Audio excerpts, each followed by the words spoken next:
Una situación preocupante. Mientras aumentan los contagios y las complicaciones por el COVID-19, bajan las posibilidades de contar con un respirador mecánico. Hablamos de este tema y de la exigencia que sufre la red asistencial con el presidente de la Asociación de Médicos Intensivistas, Tomás Regueira. Doctor, ¿cómo está? Buenos días, ¿cómo estás? Muy buenos días. Bueno, queremos hablar con usted porque es un tema que preocupa. Sin duda, desde que comenzó la pandemia, las autoridades recalcaban que teníamos ventiladores, que seguían llegando ventiladores, que se compraban, se donaban ventiladores. Sin embargo, ahora ya llegamos al punto de que tenemos menos del 10% de los ventiladores que se requieren, ¿cierto?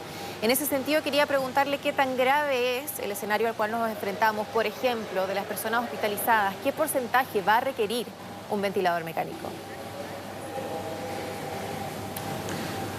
Bueno, a ver, lo más importante es decir que, como hemos conversado otras veces, y yo sé que la gente lo entiende, no es solo el ventilador mecánico, ¿cierto? Y lo digo de forma importante a poder responder tu pregunta. Es la infraestructura física, la cama, el personal, los insumos, fármacos y la tecnología como el ventilador mecánico, ¿no es cierto?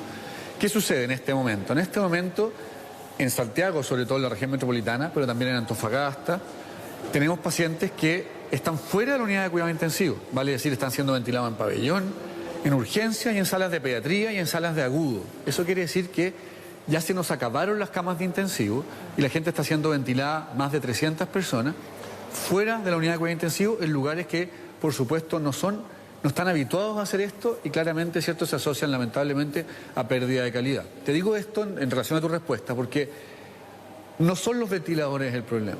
El problema es dónde acostar los pacientes.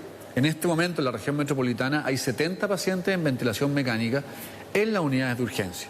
Entonces la pregunta es, ese problema no es tanto por falta de ventiladores, sino más bien por falta de lugares donde ingresar a esos pacientes que están en urgencia a centros hospitalarios. Esa es la principal preocupación ahora. Ahora, ¿cuál sería la salida de todo esto? Porque incluso en las clínicas privadas, que sabemos tienen mucho más recursos, hace varias semanas ya que les dieron el instructivo de ventilar pacientes en las urgencias, porque básicamente en las UCI, independiente de que han ido creciendo y se han habilitado más camas UCI, ya no va para más y estamos hablando del sistema privado. Ahora, nos imaginamos cuál es la situación y la vemos siempre en las noticias, también en el sistema público. ¿Qué más se puede hacer al respecto? Porque independiente, usted lo dice, la cantidad de ventiladores que tengamos, ¿qué pasa si no hay cama? Nada que hacer. Y no hay personal, digamos. Yo te diría que hay dos formas de verlo, ¿cierto? Lo hemos visto otras veces. La demanda por cama, o sea, cuánta gente consulta, y la respuesta sanitaria, o sea, cuántas camas, personal y ventiladores tienes. No importa cuánto esfuerzo hagamos acá, si no cerramos esta llave, que es la demanda por cama, las personas que se infectan y hacen neumonía, no hay respuesta sanitaria que aguante. Y eso lo vimos en Italia, en España, en Estados Unidos, etcétera. Por lo tanto, a tu pregunta, la principal respuesta es tomar todas las medidas sanitarias que sean necesarias para disminuir la demanda por cama. Y respecto a las camas, seguimos haciendo el esfuerzo, tanto en el sector público como privado, de entregar una respuesta digna a todos los pacientes que consultan. Nos parece que, salvo excepciones, por ahora hemos podido dar una respuesta medianamente digna a todos los pacientes, pero por supuesto estamos ya en una situación en la cual las urgencias tienen tiempos de espera para ingresar los pacientes al servicio hospitalario largas y los pacientes quedan en ventilación. Por lo tanto, esta respuesta sanitaria necesita de una disminución del número de pacientes que se contagian. Porque además va disminuyendo la dotación de personal médico, muchos de ellos que están infectados. También si una persona va a recibir ventilación, no necesariamente la persona que te va a ventilar, o en muchos casos la persona que te va a intubar, tiene la experiencia necesaria en eso, porque acá estamos hablando de médicos de diferentes áreas y diferentes especialidades que se han sumado para poder apoyar, pero sin necesariamente la experiencia para hacer ese tipo de procedimientos. Sí, yo creo que acá es importante transmitirle a las personas que acá hay un equipo de salud, ¿cierto? No es el personal médico, es la enfermera, la técnico paramédico, ¿cierto? Los kinesiólogos expertos, los médicos, los nutricionistas, los químicos farmacéuticos, etcétera. Hay una serie de personas que a medida que tú vas bajando la calidad o te vas alejando de la UTI, de la unidad de cuidados intensivos, perdón, vas perdiendo personal experto, digamos. Se centra quizá uno mucho en el procedimiento de intubación, pero piensa que cuando tú estás en una unidad de cuidado intensivo o estás sedado y ventilado en cualquier parte, en la urgencia, en pabellones o en cualquier lugar, digamos, tú no haces nada que normalmente haces, no respiras solo, no te limpias los ojos, no eres capaz de lavarte los dientes, no eres capaz de cuidar tu piel. no eres capaz de bañarte. Hay un conjunto de situaciones que requieren un cuidado permanente, sobre todo por el personal de enfermería y técnico paramédico. Por lo tanto, estos personajes, estas personas que trabajan con mucho cariño y con mucho esfuerzo, se van cansando sobre todo, ¿cierto? Porque están duplicando turnos, se están sacando la mugre, y es el principal problema, digamos. ¿Cómo hacemos que cuidar a estas personas, digamos? Y por eso necesitamos urgentemente disminuir la demanda por camas, porque vamos a tener cada vez menos personas, como tú bien señalas. ¿Cómo lo ve usted? Porque yo, conversando con varios médicos, siento la frustración de muchos de ellos que hacen un llamado constante al autocuidado, a que las personas sigan las normas sanitarias y lamentablemente eso se está incumpliendo por gran parte de la población, no por necesidad necesariamente, no por salir a las calles a buscar comida, sino para ir a pasear el fin de semana. ¿Cuál es el llamado que hace usted en ese sentido y qué le genera ver, por ejemplo, las calles repletas un domingo, un sábado?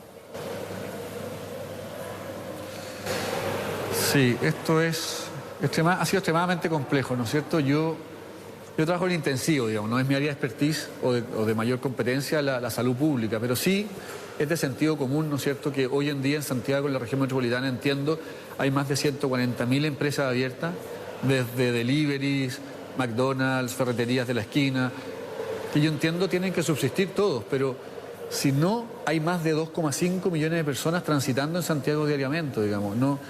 Así no hay forma, digamos, de lograr contener la pandemia en la región metropolitana y lo que nos preocupa mucho también es que en regiones viene subiendo, en varias de ellas, el número de contagiados, el uso de camas críticas y en ese sentido, acuérdate que cuando estaba Magallanes con problemas o Temuco, nosotros recibimos en la región metropolitana a esos pacientes para apoyar y viceversa, nosotros estamos trasladando ahora a regiones para que nos apoyen, pero si todo desborda, no va a haber dónde... lograr mover pacientes, digamos, lo cual también nos preocupa bastante. Sí, en ese sentido, ¿cree usted que sobre todo dentro de los jóvenes no se le ha tomado el peso a la situación o no le tienen miedo al virus y a las consecuencias que puede tener incluso en una persona que salga adelante? Porque secuelas podemos tener. Es complejo, digamos. Yo creo que la sociedad no ha sido capaz de entregar un mensaje claro por múltiples razones respecto a lo que está pasando, digamos. Ya tenemos más de 7.000 muertos, vamos a llegar sin duda sobre 20.000. ¿Y cuántos muertos, y perdón que sea tan claro, estamos dispuestos a tolerar, digamos? ¿Cuánta gente que no vemos porque se muere en los hospitales o en residencias de ancianos o en residencias sanitarias? No las vemos, entonces no existen, digamos. Pero estamos hablando de miles de personas, compatriotas, y además se van a ir acercando cada vez más a ti, digamos, en el sentido que va a ser un abuelo, va a ser un tío, y la sensación de que nadie entiende que es una respuesta que tiene que ser de todos, es bien frustrante, como tú señalas, así es. Doctor, en el Hospital El Carmen de Maipú, por ejemplo, el 80% de los pacientes internados son por COVID. ¿Cuál es la situación en general? No sé si tiene usted algún catastro para saber cuál es la situación en general en los hospitales. Sí, nosotros tenemos como Sociedad Chilena de Medicina Intensiva, tenemos un catastro diario de todo lo que pasa a nivel país, así que te puedo contestar con harto detalle. El 87-88% de todos los pacientes ventilados en Chile en este momento son COVID. En Maipú, en Sotero del Río, acá, en todas partes, digamos. Así es, digamos. Por lo tanto, la pandemia efectivamente nos ha tocado muy fuerte, digamos. La ocupación de la unidad de cuidado intensivo en Chile es de un 90% y como hemos señalado en nuestro informe diario, en Santiago, en la región metropolitana, es de un 95-96%, que en la práctica es que está todo lleno, digamos. Doctor, si podemos recordar los factores de riesgo, tomando en cuenta que acá se piensa mucho en los adultos mayores, pero no solo en los adultos mayores, en las personas fumadoras, en las personas que tienen alguna enfermedad de base, que pueden ser jóvenes, como por ejemplo tener resistencia a la insulina o una persona que tenga sobrepeso u obesidad. Todas esas personas tienen un riesgo más grande de desarrollar síntomas más complejos ante una infección. Así es. Voy a partir diciendo algo paralelo y vuelvo a tu pregunta. Se habla a veces de los adultos mayores, ni siquiera tan mayores, digamos, mayores de 70 años, y está como esa frase típica de, bueno, le tocaba morirse, digamos. Yo quiero ser bien enfático que a nadie le toca morirse por COVID, digamos. Sí. Ni a los 60, ni a los 70, ni a los 80, digamos.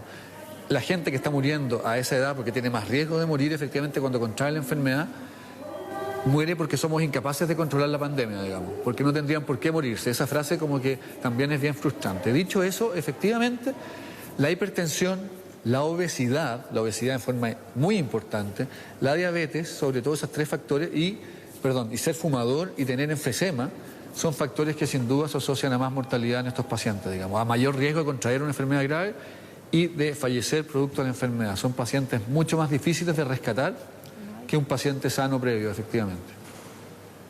Bien, doctor, muchísimas gracias por esta entrevista en Mega Noticias Alerta. Un llamado, como siempre, entonces, al autocuidado de la población, tomando en cuenta que la situación en los hospitales, en las clínicas, es cada día más compleja. Ya superamos en el número de contagios a Italia, incluso a España. Muchísimas gracias y que tenga una buena jornada. Suerte. Muy bien, gracias a ti, que estés bien.